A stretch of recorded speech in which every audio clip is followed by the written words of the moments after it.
राधे राधे, हरे कृष्णा। कैसे हो आप सभी लोग? आशा करती हूँ आप सभी परम मंगल में होगे, स्वस्थ होगे, अच्छे होगे। सबसे पहले आप सभी को सठतिला एकादशी की अनंत और अनंत शुभकामनाएं। पूरे भारतवर्ष में सठतिला एकादशी का जो उत्सव है वो एक ही दिन मनाया जा रहा है, 14 तारीख को।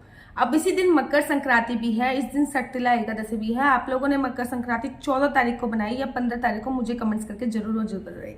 अब सठतिला एकादशी का देखो, किसी भी एकादशी का या किसी भी व्रत का अगर मैं कहूँ तो आपको पुण्य फल तभी प्राप्त होता है जब आप सही समय पे अपने व्रत का पालन करते हो। जैसे कि अगर मैं बात करूं सठतिला एकादशी की, तो सठतिला एकादशी 14 तारीख की है, तो अब इसलिए बात है कि इसके जो व्रत का पारण होगा वो 15 तारीख होगा। बेशक की एकादशी 14 तारीख को शाम को 6:30 बजे खत्म हो जाएगी, लेकिन जब भी पूरे दिन की एकादशी होती है तो हमें द्वादशी पे व्रत का पालन करना चाहिए। और जब भी हम द्वादशी युक्त एकादशी का व्रत करते हैं तो हमें त्रयोदशी की सुबह सुबह व्रत का पालन करना चाहिए। एकादशी के व्रत का फल तभी संपूर्ण होता है जब हम सही समय पे उसके व्रत का पालन करते हैं। 14 तारीख की एकादशी बनाई जा रही है, तो 15 तारीख को हम लोग उसके व्रत का पालन करेंगे। श्रीमद् भागवत महापुराण में बहुत ही सुंदर प्रसंग आता है। प्रसंग कुछ इस प्रकार है कि भगवान के परम भगवत प्रेमी थे राजा अम्बरीश जी। भगवान के इतने बड़े प्रेमी थे कि राजा होते हुए भी भगवान के लिए वस्त्र खुद धोते थे, भगवान के लिए वस्त्रों की सिलाई खुद करते थे। राजा होते हुए भगवान के लिए चक्की से आटा खुद पीसते थे। भाई पहले जमाने में आटा पीसने की वो मशीन तो होती नहीं थी, तो पहले जमाने में हाथ से आटा पीसना होता था। तो वो भगवान मतलब राजा होते भी भगवान के लिए हाथ से आटा पीस रहे होते थे, और भगवान भी उनके इतने आधीन थे कि जब वो भगवान के लिए आटा पीस रहे होते थे तो भगवान अपने पीताम्बर से उनको हवा कर रहे होते थे। ऐसे थे परम भगवत प्रेमी राजा अम्बरीश जी। राजा अम्बरीश जी हमेशा एकादशी का व्रत रखते थे और द्वादशी पे अपने व्रत का पालन करते थे। न केवल राजा अम्बरीश जी एकादशी का व्रत करते थे, अपितु उनके राज्य में सभी लोग एकादशी का व्रत करते थे। एक बार की बात है कि राजा अम्बरीश ने एकादशी का व्रत रखा था और द्वादशी पे वो अपने व्रत का पालन करने के लिए जा रहे थे। जैसे ही द्वादशी पे वो अपने व्रत का पालन करने के लिए जा रहे थे, दुर्वासा ऋषि का आगमन हुआ। दुर्वासा ऋषि को देखकर राजा अम्बरीश बड़े प्रसन्न हो गए, क्योंकि शास्त्रों में ऐसा वर्णन आया है कि जब भी आप किसी भी व्रत का पालन करने के लिए जा रहे हो, अगर आपके दरवाजे पे किसी साधु संत महात्मा का आगमन होता है या फिर किसी कन्या का आगमन होता है, आपके मान्य का आगमन होता है या फिर गौ माता का आगमन होता है, तो उस व्रत का संपूर्ण माना जाता है और उस व्रत का 100 गुना ज्यादा फल आपको प्राप्त होता है। राजा अम्बरीश जी दुर्वासा ऋषि को देख के बहुत प्रसन्न हुए, हाथ जोड़ के बोले कि मैं अपने एकादशी के व्रत का पालन करने के लिए जा रहा हूँ। महाराज आप आए, मुझे बहुत अच्छा लगा, आप बैठिए, सबसे पहले आप ही भोजन इत्यादि खाइए, उसके बाद ही मैं अपने व्रत का पालन करूंगा। अब दुर्वासा ऋषि ने बोला कि मैं बहुत दूर से आ रहा हूँ, पहले मैं स्नान इत्यादि करूंगा, उसके बाद मैं भोजन इत्यादि करूंगा। अब दुर्वासा ऋषि स्नान करने के लिए चले गए तो राजा अम्बरीश ने देखा कि दुर्वासा ऋषि को स्नान करते करते काफी वक्त लग गया। राजा अम्बरीश ने कहा कि भाई स्नान करते हुए काफी वक्त लग रहा है और मुझे द्वादशी पे अपने अनिहव व्रत का पालन करना है, नहीं तो त्रयोदशी तिथि प्रारंभ हो जाएगी। उन्होंने अपने राज्य के ब्राह्मणों को बुलाया और बोला कि मैंने दुर्वासा ऋषि को वचन दिया है कि मैं जब तक उनको भोजन इत्यादि नहीं कराऊंगा तब तक अपने व्रत का पालन नहीं करूंगा। अगर मैं व्रत का पालन नहीं करता तो मेरी एकादशी तिथि अधूरी रह जाती है, और अगर मैं वचन तोड़ता हूं तो मैं क्षत्रिय कैसे कहलाऊं। तो सभी ने बोला कि भगवान के चरणों का चिन्हमित पीकर आप अपने व्रत का पालन कीजिए। दुर्वासा ऋषि के कहने पर सभी संत महात्माओं के कहने पर राजा अम्बरीश ने ऐसे किया, भगवान के चरणों का चिन्हमित लिया और उसका पान कर लिया। जैसे ही उन्होंने भगवान के चरणों का चिन्हमित पान ही करने लगे थे, वैसे ही दुर्वासा ऋषि का आगमन हुआ। दुर्वासा ऋषि ने कहा, हे मूर्ख धूर्त राजा, तू ये क्या कर रहा है? अरे तू कैसा क्षत्रिय है? तूने मुझे वचन दिया था। अब तो राजा अम्बरीश बहुत प्यार से समझाते हैं कि द्वादशी तिथि क्षीण होने वाली थी, मैं अपने व्रत का बात कर, लेकिन दुर्वासा ऋषि के समझ में नहीं आता। राजा अम्बरीश बहुत ध्यान से समझा रहे हैं, लेकिन दुर्वासा ऋषि के समझ में नहीं आ रहा। राजा अम्बरीश ने बाल लिए हैं, बालों को ऐसे घुमाया, खींच के पटक दिया है, एक भयंकरी राक्षसी कृत्या प्रकट हो गई। नाम पड़ा कृत्या, वो राक्षसी का नाम कृत्या पड़ी। और जैसे ही राक्षसी राजा अम्बरीश को खाने के लिए दौड़ी, भगवान का सुदर्शन चक्र महाराज प्रकट हो गया।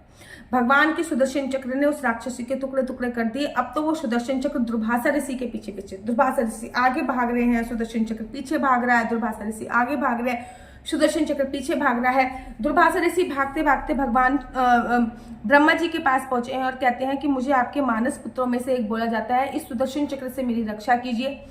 ये तो भगवान ब्रह्मा जी बोलते हैं, बेशक आपको मेरे 10 मानस पुत्रों में से एक बोला जाता है, लेकिन इस सुदर्शन चक्र से मैं आपकी रक्षा नहीं कर सकता। जिसका ये सुदर्शन चक्र है वही आपकी रक्षा कर सकता है। भागते भागते पहुंचते हैं भगवान शिव के पास कि मुझे आपका अंश अवतार बोला जाता है, सुदर्शन चक्र से मेरी रक्षा कीजिए।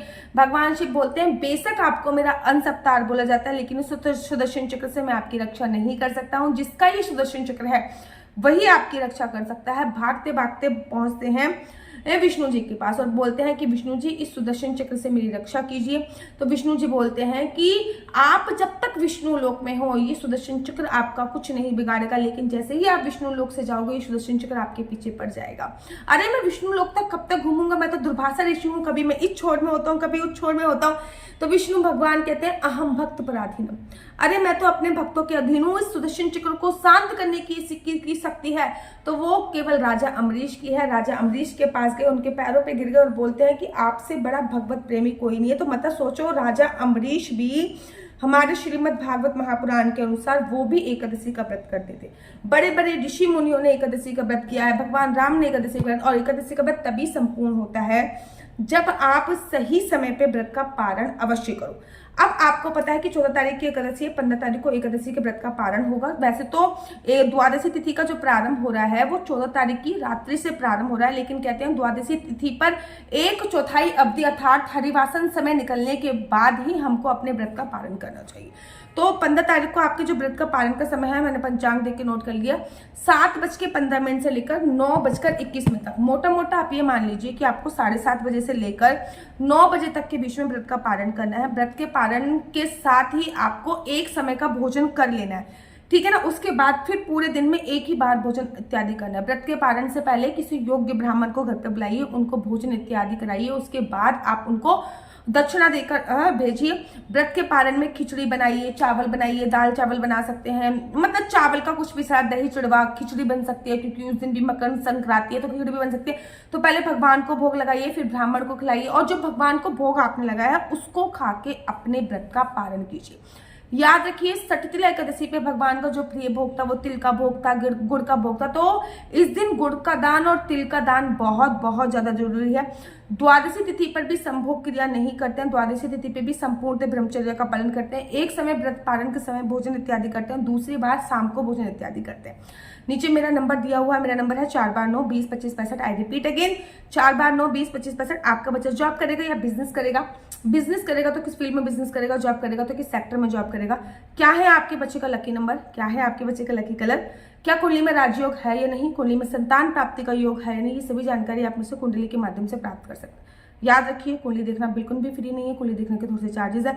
और इस नंबर पे मुझसे किसी भी प्रकार से कोई भी क्वेश्चन आंसर पूछने के लिए फोन मत कीजिएगा, क्योंकि ये नंबर केवल और केवल मैंने कुंडली दिखाने के लिए दिया हुआ है। राधे राधे, हरे कृष्णा। तो यहाँ पे हम आप लोगों के लिए लेके आए हैं असली तुलसी माला। विभिन्न विभिन्न प्रकार की हमारे पास असली तुलसी माला है। 30 रुपये से प्रारंभ होकर हमारे पास 1100 रुपये तक की तुलसी माला है। जप माला है, गले में पहनने वाली तुलसी माला है, 1 राउंड की तुलसी माला है, 2 राउंड की तुलसी माला है, 10 साल तक चलने वाली तुलसी माला है, और डबल राउंड की तुलसी माला है, 3 राउंड की तुलसी माला है, गांठ वाली जपने वाली माला है, बिना गांठ की जपने वाली माला है, राधा नाम के लॉकेट वाली माला है, और लैब सर्टिफिकेट द्वारा प्रमाणित तुलसी माला है, जिसमें हम आपको लैब का सर्टिफिकेट देंगे कि ये असली है या नकली है। बहुत सारी तुलसी मालाएं हम आपके लिए लेके आए हैं। न केवल हम आपके लिए तुलसी माला का कलेक्शन लेके आए हैं, अपितु लड्डू गोपाल की असली तुलसी माला जिसपे राधा नाम का लॉकेट है, लड्डू गोपाल के लिए वैजंती माला, लड्डू गोपाल के लिए चंदन माला भी हम लोगों के लिए लेके आए हैं। और लड्डू गोपाल की तीनों माला का सेट है, तुलसी माला, चंदन माला और वैजंती माला का सेट भी लेके आए हैं। साथ ही के साथ हम आपके लिए रुद्राक्ष के असली ब्रेसलेट, पानी में डालने वाला रुद्राक्ष, 1 मुखी रुद्राक्ष से लेकर 14 मुखी रुद्राक्ष तक हमारे पास सारे लैब टेस्टेड रुद्राक्ष अवेलेबल हैं। आप हमसे ओरिजिनल रुद्राक्ष मंगा सकते हैं। ना केवल हमारे पास रुद्राक्ष अवेलेबल है, अपितु हमारे पास कानों में पहनने वाले राधा नाम के असली तुलसी के इयरिंग्स भी उपलब्ध हैं, जो कि अलग अलग डिजाइन, अलग अलग तरीके से आप लोगों को प्राप्त हो जाएंगे। ये राधा नाम के असली तुलसी के कानों के इयरिंग्स हैं और इसमें बहुत सारी वैरायटी हमारे पास उपलब्ध है। आप जल्दी से जो नीचे नंबर दिया गया है उस पर संपर्क करके अपनी चॉइस से कोई भी राधा नाम के इयरिंग्स अपने लिए ले सकते हैं। उनके प्राइस बहुत ही सस्ते हैं, 150 रुपये से 150 रुपये से स्टार्ट होकर मात्र 200 रुपये तक है। और ये है राधा रानी और भगवान श्री कृष्ण जी के चरण, जो आपको अपने मंदिर में जरूर और विभिन्न प्रकार की अलग अलग तुलसी मालाएं आप लोगों के लिए उपलब्ध है। 30 रुपये से प्रारंभ होकर 1300 रुपये तक की तुलसी मालाएं आप लोगों के लिए उपलब्ध है। हम आप लोगों के लिए लेके आए हैं श्रीधाम वृंदावन की रज 8 प्रकार की रज इसमें उपलब्ध है, न केवल एक सेवा कुंज की, निधि कुंज की, ललिता कुंड की, राधा कुंड की, कृष्ण कुंड की, निधि वन की, यमुना जी की, 8 जगह की ब्रज रज इसमें आपको उपलब्ध हो जाएगी। ऑर्डर जल्दी से जल्दी नीचे दिए गए नंबर पर करिए, हमारे पास लिमिटेड स्टॉक है। राधे राधे। अगर आपको मेरी वीडियो अच्छी लगती है तो आप अपना यूट्यूब चैनल हरि बोल को लाइक शेयर सब्सक्राइब करना बिल्कुल भी मत भूलिए। तब तक के लिए मुझे दीजिए इजाजत। राधे राधे। हरे कृष्णा, हरि बोल।